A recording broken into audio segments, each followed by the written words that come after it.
Today I want to talk about options and I should just say what an option is. I'll write the word.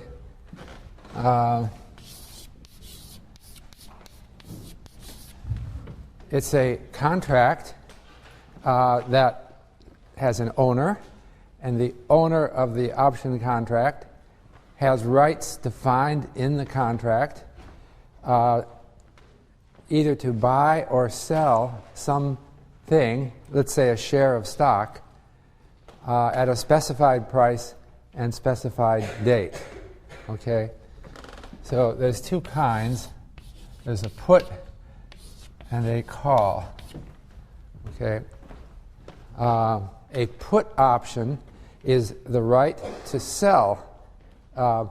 It's typically 100 shares, so we'll say 100 shares of a company, and let's say it's Google, okay? Okay, so the option would have, if it was a put option and there was a price, then you would have the right up and, let me see, there's the exercise price,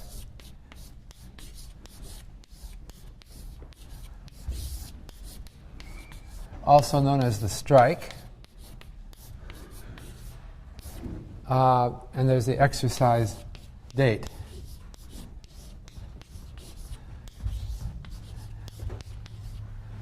Okay, so I should also emphasize that there are two kinds of options. There are American, so-called, and European, so-called.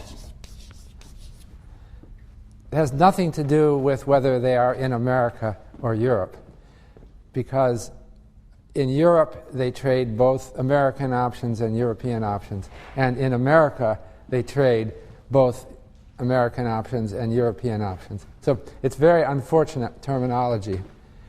What this means, an American option, means the right to exercise the option on any date until and including the exercise date.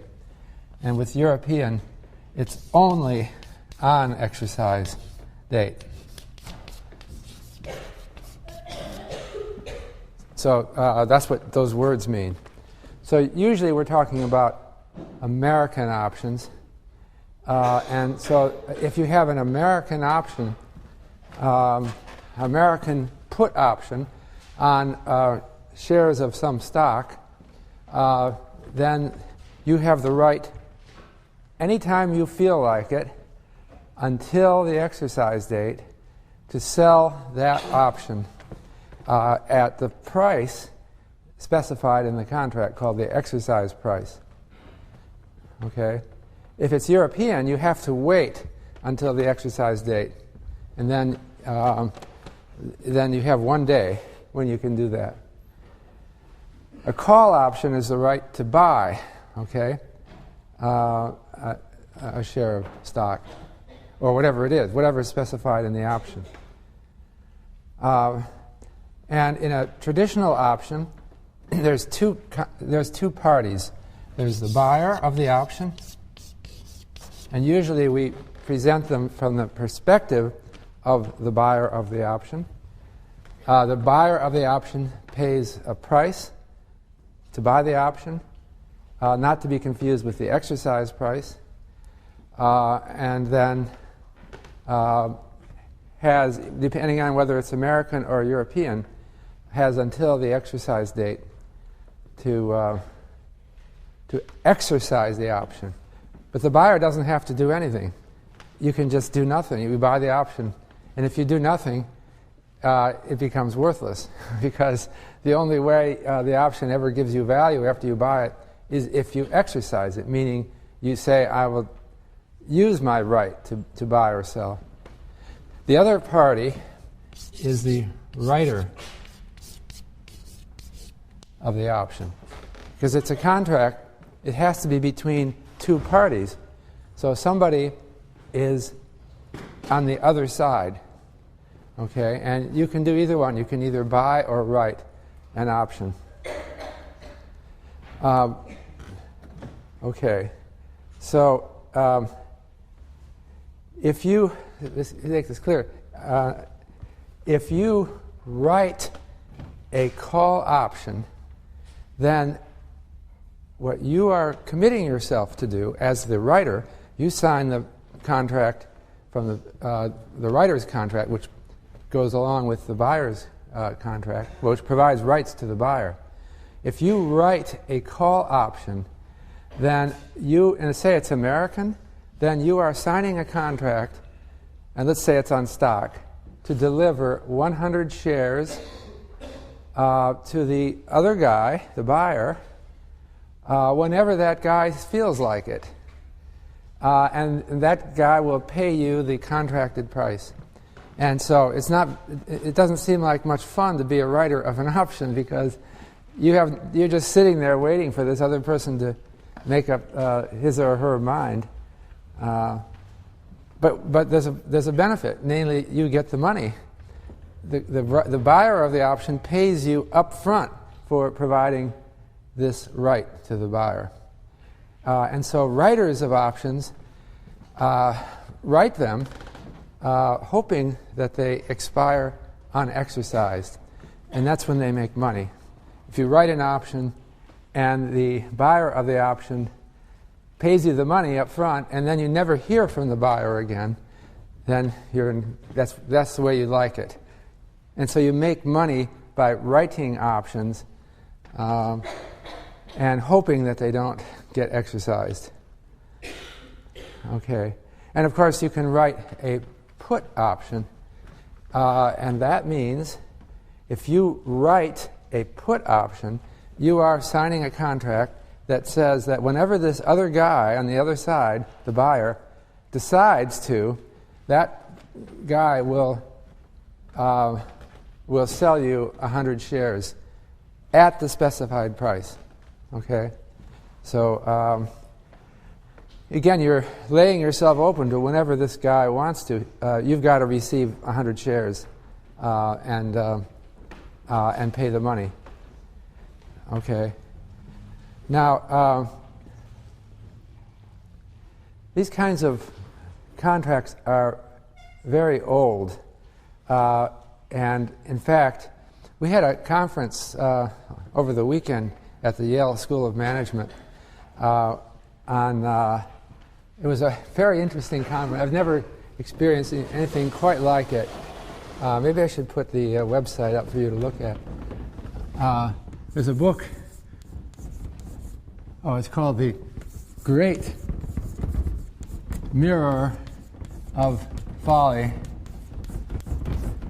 written in 1720 about the stock market. And the Beinecke Rare Book Library has a copy of it. They're very rare. About the stock market crash of 1720. Did you know that there was a big stock market crash in the year 1720? What was happening in New Haven in 1720? Well, I know one thing that was happening in 1720. In New Haven, I'm guessing, I'm pretty sure, you had some pretty angry investors who lost everything in the stock market. But it couldn't have been the U.S. stock market, which wasn't created yet. The crash of 1720 was primarily in Paris and London. Also, less or so, Amsterdam. Those were the financial centers of the world. So I'm speculating there must have been someone here in New Haven. Probably Yale University lost in this crash. I don't know. Must have been someone here who lost. It was a huge and devastating stock market. And this is the first one, actually. The first stock market crash. And so we had a lot of fun at this conference. It just relates to options. I'll tell you why it relates to options, because people were writing options galore in 1720 on stocks. So the book, the great. So there's if you search on Great Mirror of Folly on the web, it'll come up with our conference and proceeding. And since this book, copyrights expire after, it's a complicated formula, but in less than a century. So this is all public domain. So Yale has it up on the web. You can read the whole book. Unfortunately, it's written in Dutch, but which might deter some of you. But it has lots of pictures, and we had great fun. So at this conference, it was the most interdisciplinary conference I've ever seen because we had professors from the art history, comparative literature, finance, economics, psychology, and we had scholars from all over the world who knew about the year 1720, including a lot of Dutchmen who were here. But anyway, the highlight of it was one highlight for me was we saw a picture of an option from this time, an option contract to buy stocks from Amsterdam, and it was a printed form. They had printed forms back then, at least in Holland they did. So a printer had printed up with blanks to fill in. There's a place to fill in the exercise price and the exercise date. I don't know whether it was American or European at the time, but I'm sure if it was American, they didn't call it an American option in 1720. They didn't even call them options, because it's all in Dutch, so I don't know. It was some other word, not options. But I'm just saying this because the other interesting thing about 1720 is that they didn't make the same distinction between investing and gambling that we do now. So right now, anyone on Wall Street is very loath to have any suggestion of connection with gambling. But back then, they didn't care. And so lots of stocks would have lotteries attached, or there would be all kinds of, something called a tontine, where a group of investors would invest in something, and then all the money would go to the last one to die. Well, after all of them died but one, that's a sort of gambling. I don't know what sense it makes, but they did that. But I remember an old story on, I just heard this somewhere, from the 1920s. Two brokers on the New York Stock Exchange floor were talking to each other, and one of them says, "I'll bet you $5 that the market's going to go up." And then a senior man then scolded him and said, "Are you betting? You will be thrown off this floor permanently if I hear that word again." So that attitude has persisted, that investing should be distinguished from gambling. And I suppose there's good reason for that, because gambling instincts can take hold of us. And investing has a good purpose. Unfortunately, our emotions can carry us away from the good purpose. And gambling is not investing. Back in 1720, the distinction was not so clear. And this event was so... the reason they call the book Great Mirror of Folly is that the event got totally crazy. I mean, people were squandering their life fortunes. Well, I'll tell you one more story. We had a great time at this conference because this book, Mirror of Folly, includes plays that were written in 1720 and performed in Amsterdam about the crash, about the stock market crash.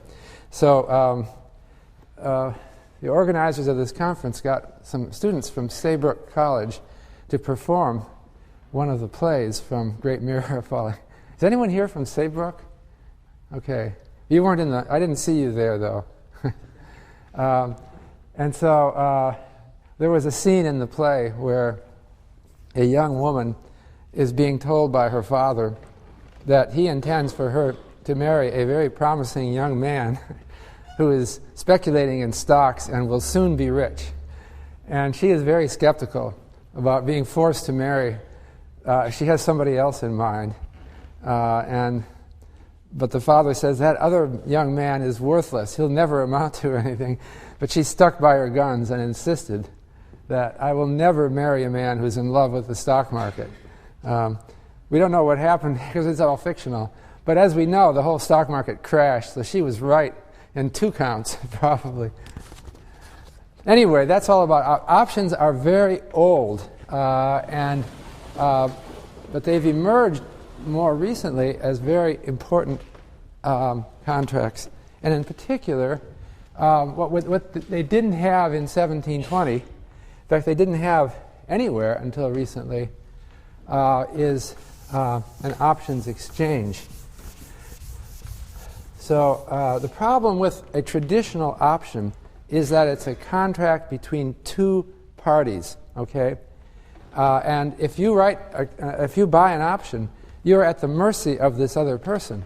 So if you buy an option that was written by a broker, as they were in 1720, what if the other guy doesn't, he just skips town, he's gone. You bought this option to either buy or sell, and then when the date comes, you can't find this guy. So what do? You obviously were cheated out of your money. So we created, that was a problem until 1973. When the first options exchange opened. Well, I think there may have been ways of dealing with the problem, but not before 73, but this is the first options exchange, Chicago Board Options Exchange, which was a spin-off of the Chicago Board of Trade. Now what they did is they organized a central marketplace for standardized options. Options used to be written for whatever exercise date anybody wanted. There was no standardization. It's like an options exchange is like creating a futures market when you only had a forward market in the past. So they started trading options on U.S. stocks in 1973, and they require that the writer of a naked call has to put up margin. Okay? What is a naked call? If you write a call, you are standing ready to sell 100 shares to the buyer whenever that buyer decides, if it's American, to do that. But if you're naked if you don't own the 100 shares. Well, one way you can do is you can show that you own 100 shares, so there's no way that you could fail to deliver. But if you're naked, then you are required to put up margin. And the margin is an amount that was enough so that if you fail to deliver, the CBOE could access your margin account and buy the shares on the market to sell to the buyer. And there'd be enough money to do that. And so the margin requirement for the writer makes the contract secure, so that there is really no counterparty risk with options purchased on an options exchange. Now there's many options exchanges, but the CBOE, I'm just listing it, was the first. Now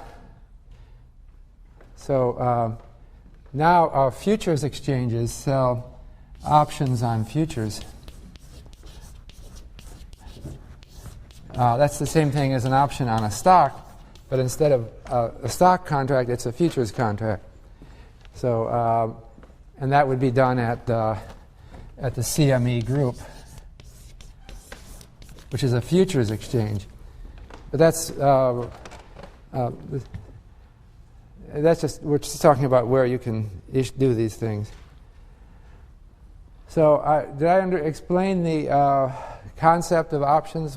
Well, maybe I should go through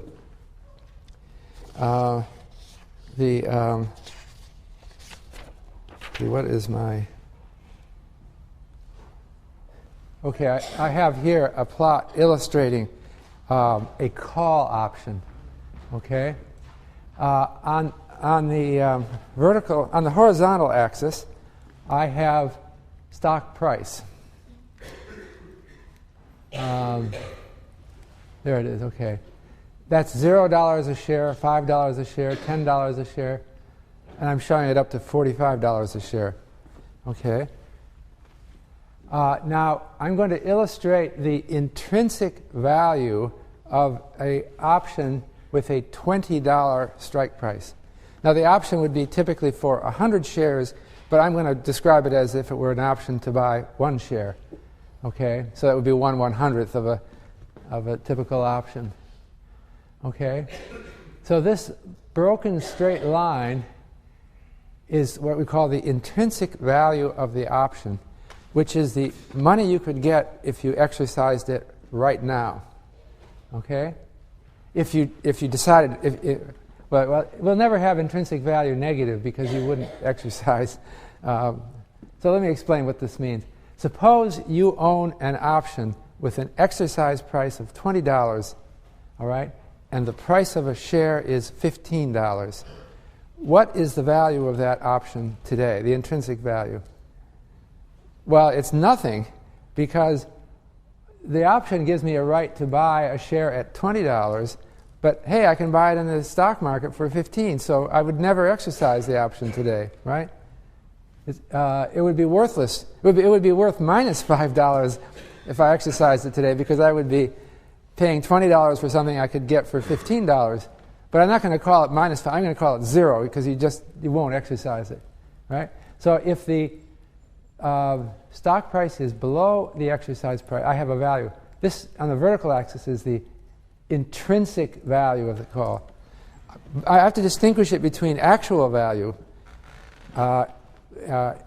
This isn't the price that this is quoted for the option. This is what it would be worth if you exercised it today. If it were, but the option has value beyond its intrinsic value, because even though it's worthless today, it might be worth something in the future.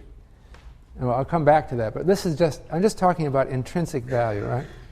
Now, what if the stock price is 30 today? What is the value of the option? The intrinsic value.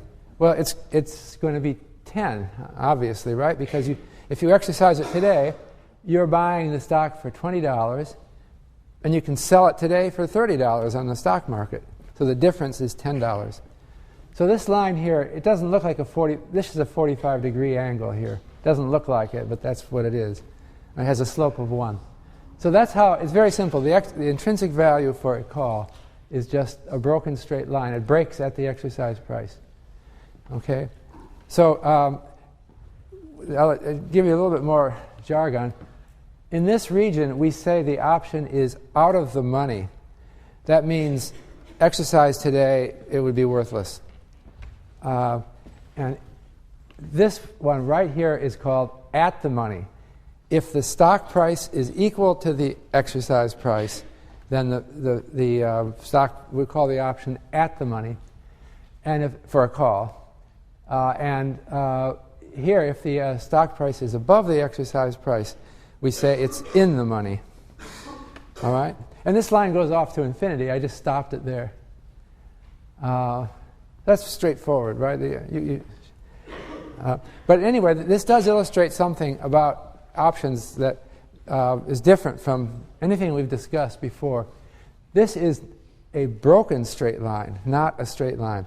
All of our talk about portfolios to date has been linear. When you combine stocks, you are making your portfolio respond linearly to the return of any one of the stocks in the portfolio. But this is nonlinear because we have a break, and that's what options do. It's nonlinear finance. Some people are confused about what options really are. So often people say, well, if I buy a stock option, that means I can make up my mind later whether I want to buy and sell.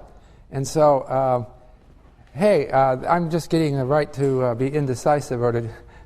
Well, think of it this way. I haven't made up my mind whether I really want to invest in options or not. So I'll buy in stocks or not. So I'll buy an option, and that gives me the right to buy.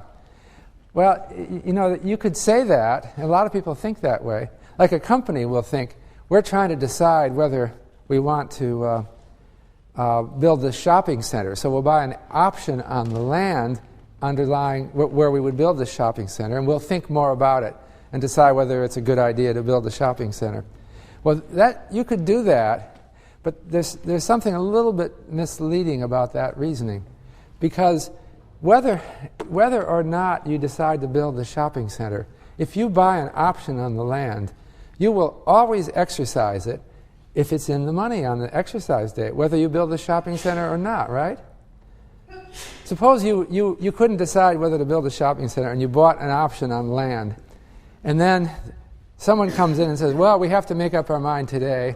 The option is expiring. If we don't exercise it today, it's worthless. So what do you discuss at your meeting?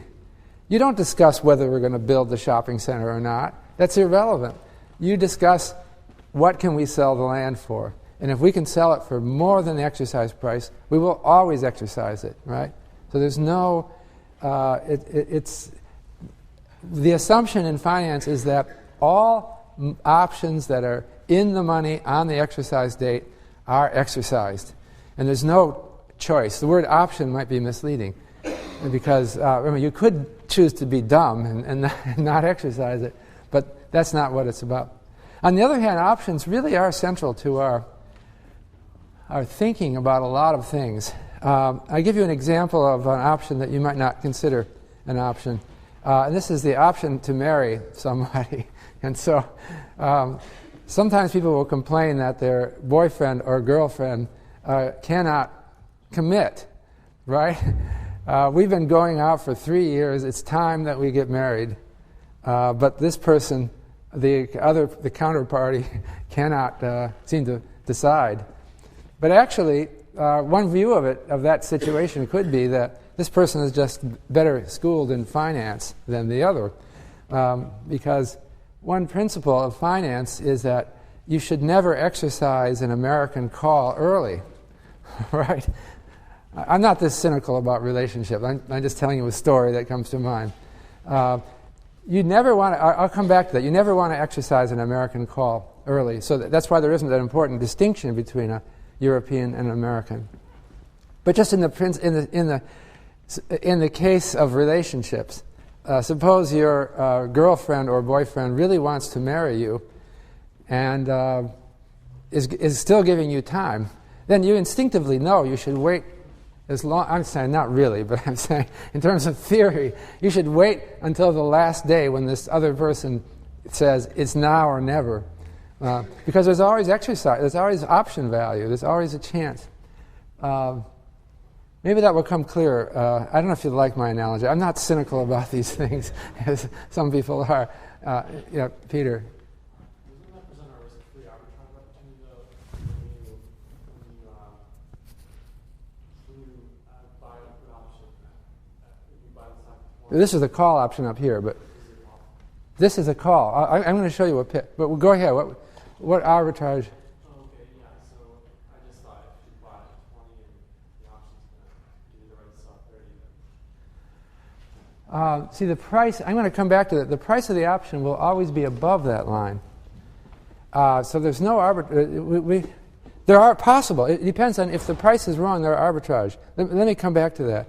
I mean, this is a put option. This is intrinsic value for a put option because it's the opposite of a call.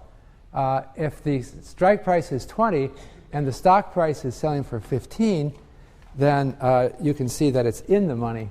It's right, because you can make $5 by exercising. You have the right to sell it for 20, but you can buy it in the market for 15. So you buy it for 15 and sell it for 20, and you make $5. But on the other hand, up here, if the stock price is $30, you have the right to sell it for 20. Well, that's worth nothing, right? I can sell it for 30 in the market. So, but then what? See, do I have a? Let me jump to this. This isn't exactly the order that I wanted to do it, but and this has to do with arbitrage, as you were saying. The price in the market should always be greater than intrinsic value until the exercise date, the last day, for an American. Well, even for American or European, but let's talk American a moment. This pink line is my price for the option. And we'll talk about how we get that line from theory, but price, let's say if it's an American option and it's got time to go, let's say the exercise date is not for another year, okay, and it's out of the money. The price of a share is only $15, but the exercise price is $20. That option is still worth something today, right? It's not worthless. It would be worthless if you exercised it today, but hey, you're not going to exercise it today. The reason it has value is that the price might rise above $20 sometime over the next year. And so you have a chance of making money in it. So that means the price of the option is always going to be worth more than the price of the stock. Or it's always going to be worth more than intrinsic value. What about at the money?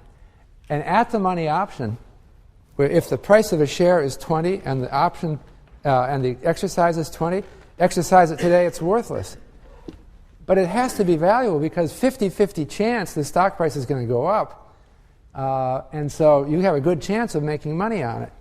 So it's going to be worth a lot more than this one was down here because we're at the money. You know, any little jostle upward is going to put it in the money. So there's a big chance that this will become in the money. So it has real value. Whereas down here, the option doesn't have much value because it would take a big price move to put it in the money. And then what about up here? Even when they're in the money, they're worth more than intrinsic value. And you kind of wonder, well, why would that be? Well, it's because this thing is better than owning the stock. Let's say at this point, when the stock price is 25, I'd rather own the option than to own a share minus $20 because the option can't fail me as much as the share can. The share minus $20 could be negative in value before the exercise date, but the worst that can happen to my option is it would be worth nothing. And so, now the arbitrage, Peter, that you were referring to is the arbitrage. What if the price were below this line? Maybe that's what you were thinking. What if the option price, what if the stock price is 30 and the option is selling at 5? If it's an American option, I have an immediate arbitrage, right? I buy, what is it? If it's a call option, I would buy the option for $5. I would exercise it and sell for $30, and I'll make money instantly. And so that can't happen. We can't have the option price selling for less than intrinsic value. You know just from arbitrage that pink line is always above the solid line. Moreover, there's another arbitrage relation which I didn't realize show on the chart, but if we draw a 45-degree line here from the origin, that's plotting the stock price against the stock price, all right? It has a slope of 1 and it comes out of the origin. No option can be priced up above that 45-degree line, above here. In other words, an option can never sell for more than the stock. Does that sound obvious? Why would you pay, if the share is selling for $25, why would I pay $30 for the right to buy it at $20? Obviously, it's ridiculous. The stock itself is an option to buy the share at a zero exercise price. So it has to be worse to have a positive exercise price. Okay, so now I wanted to stress the put-call parity relation. And this is another arbitrage thing, that the put option price, arbitrage, the absence of arbitrage opportunities implies that the put option price minus the call option price equals the present value of the strike price. That's discounting it from this exercise date to the present, plus the present value of any dividends coming between today and the exercise date, minus the price of the stock. And this has to hold because if it didn't hold, there would be an arbitrage opportunity. So the put, let me just show you why. This diagram is supposed to explain that.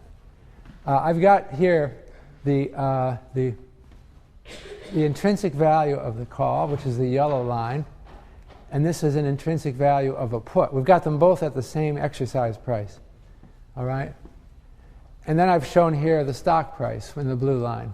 Stock price against stock price is just a 45-degree line, a line with a slope of 1. Well, you notice that if I were to buy a call and write a put, that's the same thing as shorting a put, I would have a combined portfolio with just those two. I would have the yellow line here, and I'd have minus the pink line here, right? I would have a parallel straight line that looks just like the stock price, just shifted down. So if I buy a call and short a put, or write a put, it's the same thing as owning the stock minus the exercise price.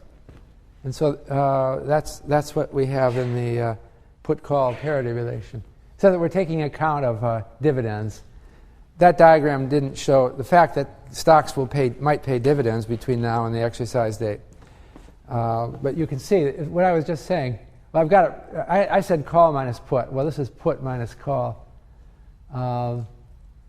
minus the price of stock. I have a minus sign in front of everything here.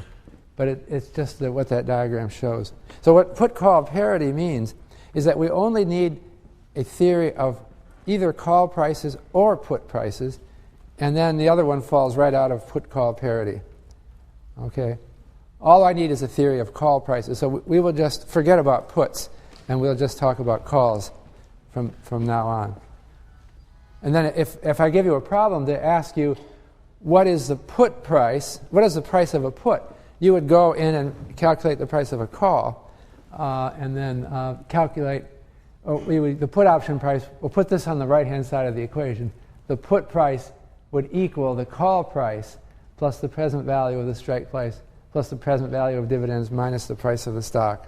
So that makes it very easy. All we have to do is worry about calls. And so where am I? Okay. So the question for financial theory is, what determines this pink line? You agreed that it should be above intrinsic value. As the option gets closer to expiration, as time moves on and the exercise date is getting closer and closer in time, this pink line is going to go down, down, down. And on the last day, it hits the intrinsic value. And so, but what is it before the exercise date? So I'm going to start with a theory which illustrates how we calculate these things. But this is a theory that applies to us so that we can understand it easily. It applies to a stripped-down situation.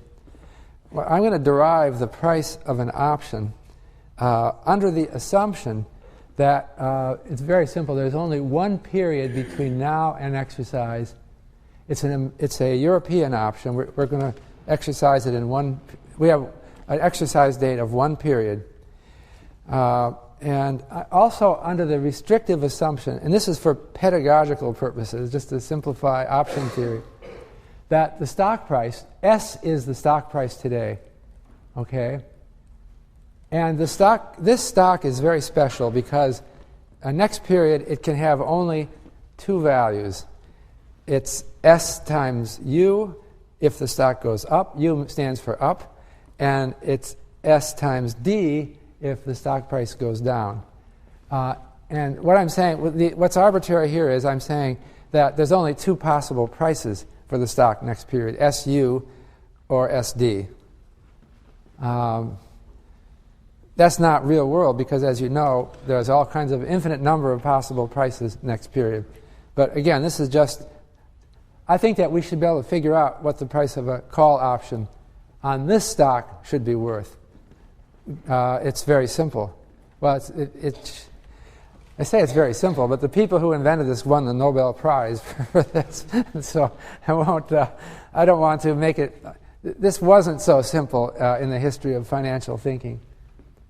But anyway, so do you understand the situation that we're proposing in? It's just like there's this very funny stock that we know for some reason, we know that S is the price today, and next period, when the option exercise date is, its price is either going to be SU or it's going to be S times U or it's going to be S times D. Okay, and then there's an interest rate, and we can both borrow and lend at this riskless interest rate. So what should the option be worth? Okay, so in this case, I'm going to call C the current price of the call. Today, this is before. Now, this is before the exercise date, so the price of the call is going to be worth more than the intrinsic value. I'm going to call C sub U the value of the call next period if the price is up, and C sub D the value of the call next period if the price is down. Okay? That's the thing that we read off of those broken straight lines, right? So CU would be, the stock price minus, if it's stock minus the exercise price if it's in the money. We know that in advance because we already know what the two possible prices are next period. So we already know what the two possible option values are next period. This is the intrinsic value up if it's up, and this is the intrinsic value if it's down. All right? And we'll call E the strike price of the option, the exercise price of the option. Is everything clear here? It's just such a very simple world. I'm just saying there's only two possibilities. It's a very simple world. And it's only one period between now and exercise, so it's very simple. Now, what I'm going to say is we're going to develop an arbitrage theory of options, and we're going to say that you want to you'll take any profit opportunity that's riskless. And it ought to be possible to get a riskless profit opportunity here by investing both in the stock and the option, because there's only two possible values for the stock, and you've got both a stock and an option. There must be a riskless portfolio, right? Because the price of the option depends only on the price of the stock on the exercise date. And so what I'm going to do is get an optimal hedge ratio, H, that makes my portfolio. I'm going to form a portfolio of the stock and the option, and I'm going to put them together so that I have a riskless portfolio. All right? And that's what I'm going to do.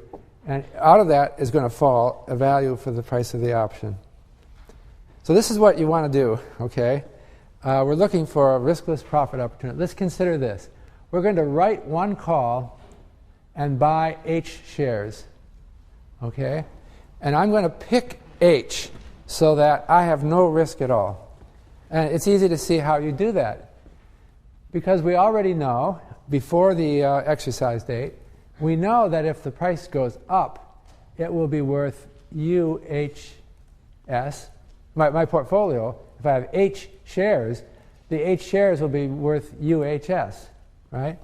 US is the price. H shares will be worth UHS. Okay, but I've written one call, so this will be worth UHS minus the price of a call. Similarly, if the stock price goes down, then this is the value, intrinsic value of the call. Then next period, on the exercise date, the portfolio will be worth DHS minus C sub D. All right? So let's choose H so that the two are the same. And all I have to do is set this equal to this and solve for H. And that gives me the optimal hedge ratio. And so H is equal to C sub U minus C sub D all over U minus D times S. And now it's very simple to get to option pricing, is that if I can form this portfolio with where I have one call and H shares in the portfolio, it's a riskless portfolio. And so it has to earn the riskless rate of interest. That's what no arbitrage assures. It can't be possible to get a riskless portfolio that earns either more or less than the riskless rate. Because if that did happen, I would have a riskless opportunity. Ability to earn more than the riskless rate with no risk. And that's contrary to arbitrage. So the return on, since you invested HS minus C in the portfolio, the return on it the total value of it has to equal 1 plus the riskless rate times HS minus C. And if you substitute in for HS minus C, you find out that it equals this, and substitute for H into this, and you get the price of the call today. And it's simple algebra, but there it is. So that's the arbitrage theory call option price. That might be less than intuitive to you, but you see that it was very simple arguing that got us there. We merely said, the way to think about options is that options move with the stock price, and they're perfectly correlated with the stock price over this interval, because if the stock price goes up, you know you've got C sub U. If the stock price goes down, you know you've got C sub D. So you have only one source of uncertainty, but you have two assets. So you can put them together to eliminate risk. And if you put them together that way, they have to earn the riskless rate. And you just solve for it, and you get this value for the call option. This is the inherent insight that Black and Scholes came up with in their classic 1973 paper on option pricing, which I'll come to. But this has to be the price of the call option in this simple world. Otherwise, there would be arbitrage. The interesting thing about this is that there are no probabilities in this formula. What's in this formula? I've got the riskless rate, I've got intrinsic value, I've got the difference between the price in the two circumstances, but nothing to do with probabilities. And this puzzled people. People thought, well, doesn't the price of an option have to depend on the probability that it will come in the money? If it's an out-of-the-money option, don't I weigh the probability? But it's not in this formula.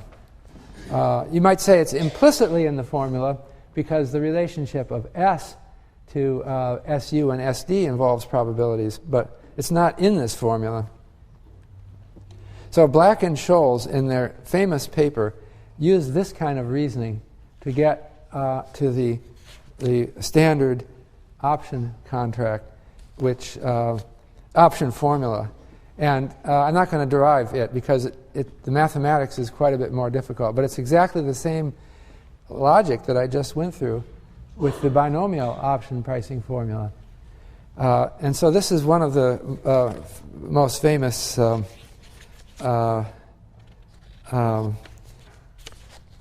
formulas in all of finance.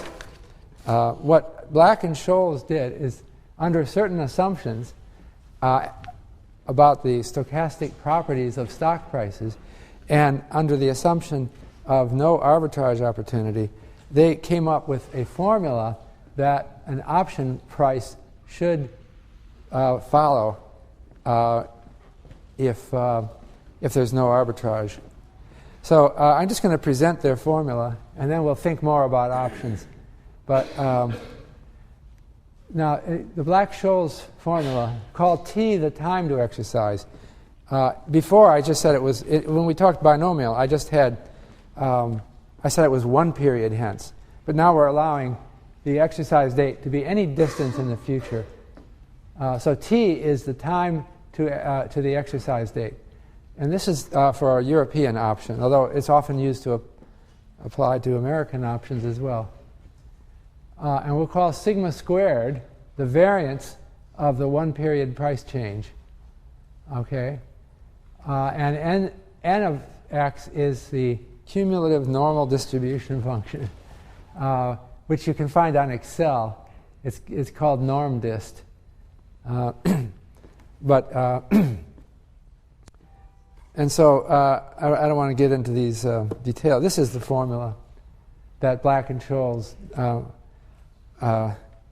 won the Nobel Prize for. Actually, Black died at a relatively early age from throat cancer. He was a heavy smoker. And people don't do that anymore, so one risk is over. But Scholes won the Nobel Prize for this. They don't award that posthumously, for this little formula. It says the price of a call is equal to the stock price times n of D1 minus the exercise price times n of d2, where d1 is given by this expression and d2 is given by this expression. So that might not be intuitive to you. We could spend a couple of lectures making that more intuitive, but I'm just going to stop with that formula now. But that's the formula that I used back here to make this pink line. I had to plug in a value for sigma squared and t, but I did that, and I used the Black-Scholes formula. So the Black-Scholes formula does what we sort of think it should. The price of an option should be greater than the intrinsic value everywhere. But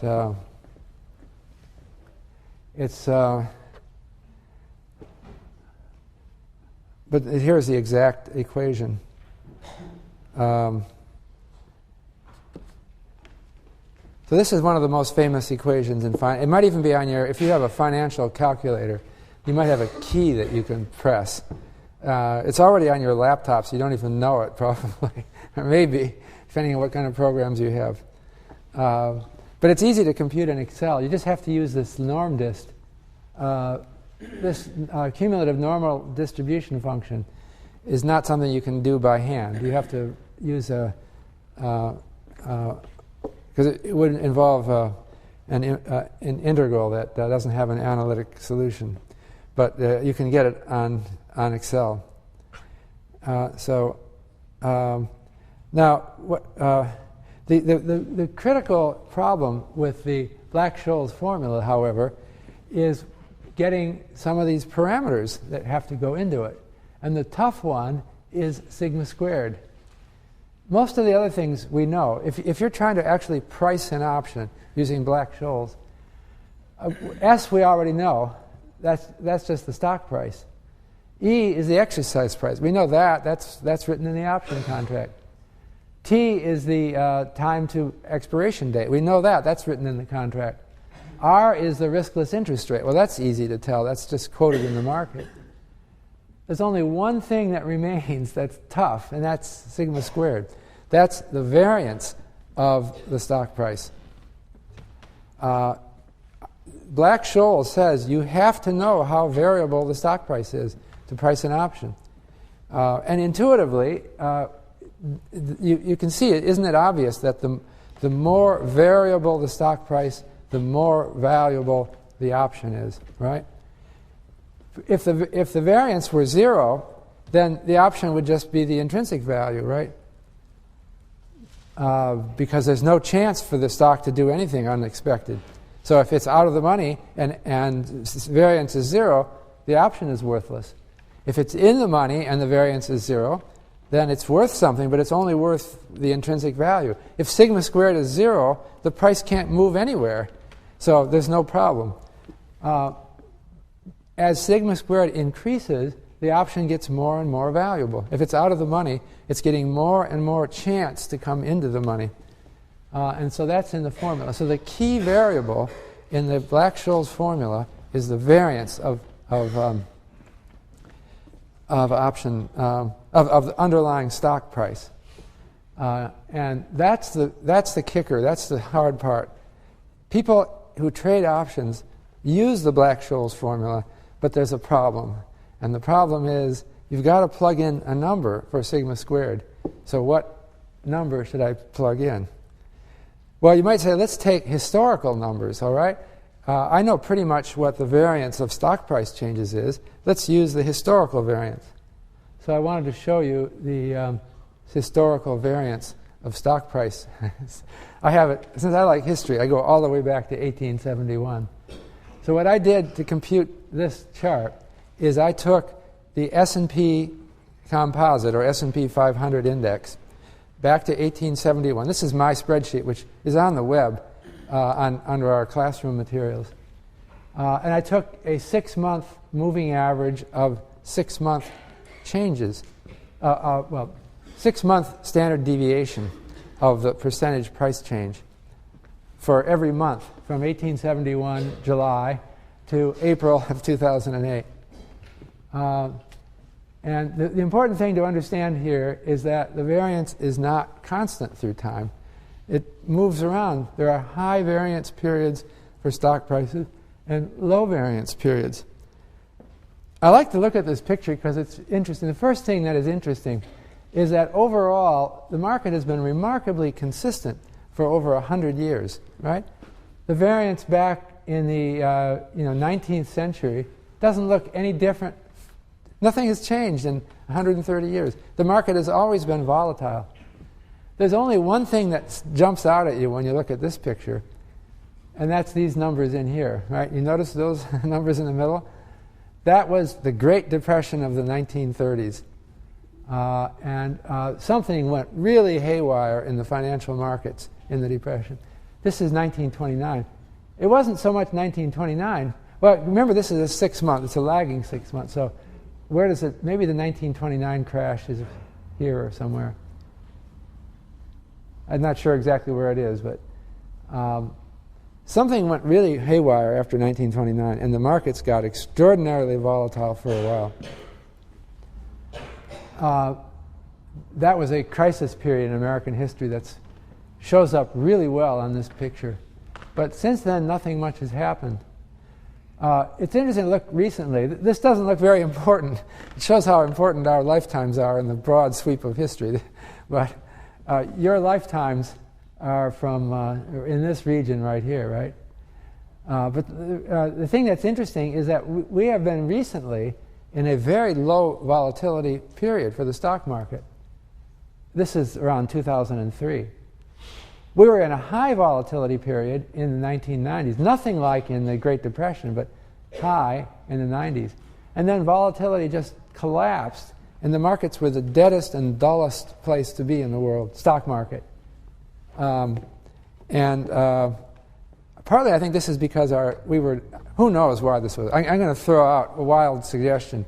It's because we were distracted by the housing bubble. And all talk, after the stock market peak in 2000, lots of people just lost interest in the market, and all of their speculative enthusiasm was focused on housing, and the stock market was kind of forgotten. There has to be at least an element of truth to that story. But something has been happening lately. Look how much volatility is shooting up now. This is because of the world financial crisis that we're in. But if you look at this picture, it doesn't look like the world financial crisis is very important compared to historical events so far that we've seen in the past. Now I want to define what we call implied volatility. What you can do with the Black-Scholes formula is it requires that you input sigma squared to calculate what the price of an option should be. Well, why don't we take what the price of the option is and work backwards to figure out what volatility is implied by the price? You see what I'm saying? You can turn the Black-Scholes formula gives the price of the option in terms of sigma squared. Well, I can turn it around because I know what the market price of the option is. They're traded on the CBOE. So I would take the market price of an option and turn it around and get what the implied volatility is from Black-Scholes. And the CBOE does this for you because they trade S&P 500 options, and they have it on their website, and it's called VIX. So I have VIX there. That's their volatility index. And the CBOE was created in 1973. Unfortunately, their series goes only back to 1986. But it's been going for a long time. You can't get implied volatility back to 1871 because although there were options traded back then, there was no organized market. You can't get a consistent series of prices of options going that far back. So you can't get implied volatility. Maybe you could do it if you got some records from some broker and find some options, but I don't know, it would be hard. So our implied volatility only goes back that's a little over 20 years. But the interesting thing is, I have plotted here both the implied volatility over that period and the actual volatility. And you see that they line up fairly well. So this shows the strength of the Black-Scholes formula. Black-Scholes does seem to be pricing options well enough because the implied volatility, well, it's not perfectly exactly equal to the actual volatility. It's close. And so we can see that the formula makes some sense. I think, yeah. So I just wanted to conclude this lecture by talking about the effort we've made to get single-family home price options going at the Chicago Mercantile Exchange. So, as I told you, I and some of my colleagues have been campaigning with futures exchanges to create futures markets for home prices and ultimately for commercial real estate prices and other economic variables. So we went to we started campaigning almost 20 years ago, but recently we have been talking with the Chicago Mercantile Exchange, and they created futures markets for single-family homes in May of 2006 using the S&P Case-Shiller indexes. So when that was our objective, but when we went there, the CME said, well, why don't we start options as well? Options on futures. So we have a futures contract, and they launched options on home prices. And you can see all these things on the Chicago Mercantile Exchange website. What we have now are both puts and calls for 10 U.S. cities. Unfortunately, they're not doing well and not selling well, but they're still going, and we're hoping that we can get them to connect. Often markets are slow at first, so I hope that that's the story, that it's just a slow beginning. But let me say what we have. Maybe it's a good down-to-earth way to illustrate the value of options. I was telling you how to price options, but I didn't tell you why would you buy one. Well, I did tell a story.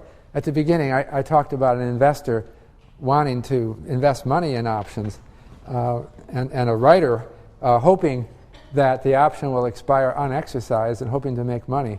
But I didn't really go behind that and emphasize why you would do that. So I think the example of a home price option is very easy to see.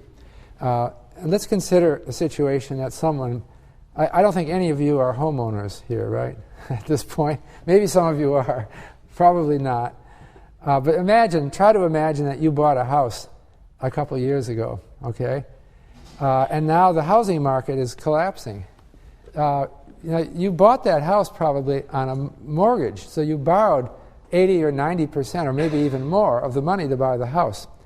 And now the home price is falling, and you're thinking, hey, wait a minute, this house is worth less than my debt.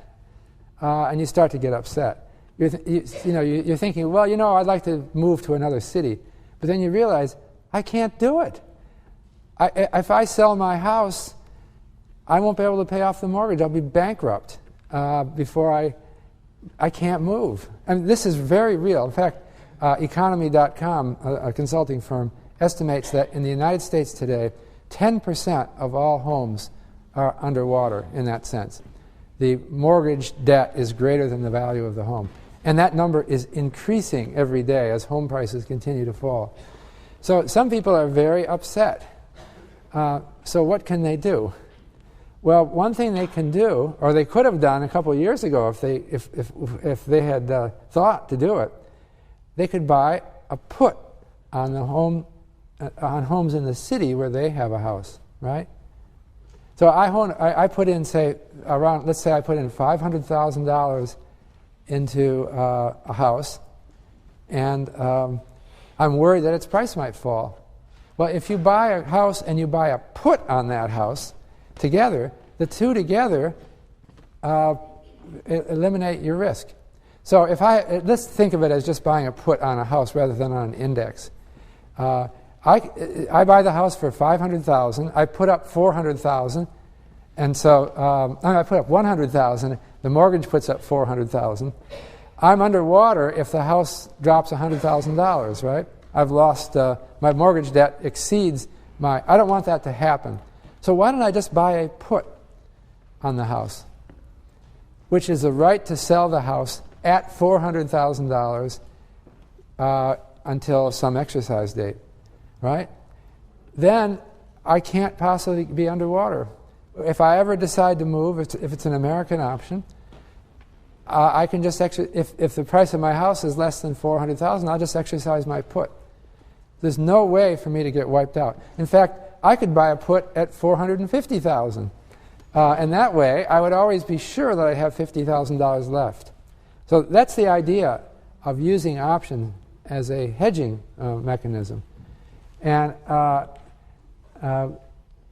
while I gave an example in terms of real estate, and it's not widely used that way, this same idea is used a lot by investors in other domains. So I think options have a very real risk management purpose. And so, in a sense, an insurance contract is like a put option. If I buy fire insurance on my house, then it's like buying a put option on my house. But it's only exercisable if there's a fire.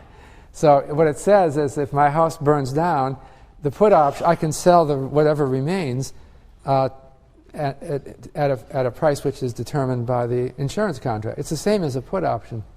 So insurance is not fundamentally different from finance. And so we've had a little trouble deciding whether we want home equity insurance or just puts, home equity puts. So we've created the puts. At some point we want to also create insurance on homes. Someday, I hope that happens. There is no home equity insurance. But these are just different incarnations of the same risk management ideas. The fundamental idea here in finance is that you can create options are examples of derivatives. I should add that. A derivative is a financial contract that derives from another financial. So an option is a derivative because the price of the option in the options market depends on the price of something else in another market, the stock market. And so our real estate options are another example of derivative. The price of the put option depends on, in the option market, depends on the price of the house in the housing market. So one of the themes in my forthcoming book, which I'm writing right now, is that derivatives are like insurance. They're fundamentally important risk management vehicles, and they could have helped prevent the subprime crisis that we're now in if they had just gotten more established and more developed.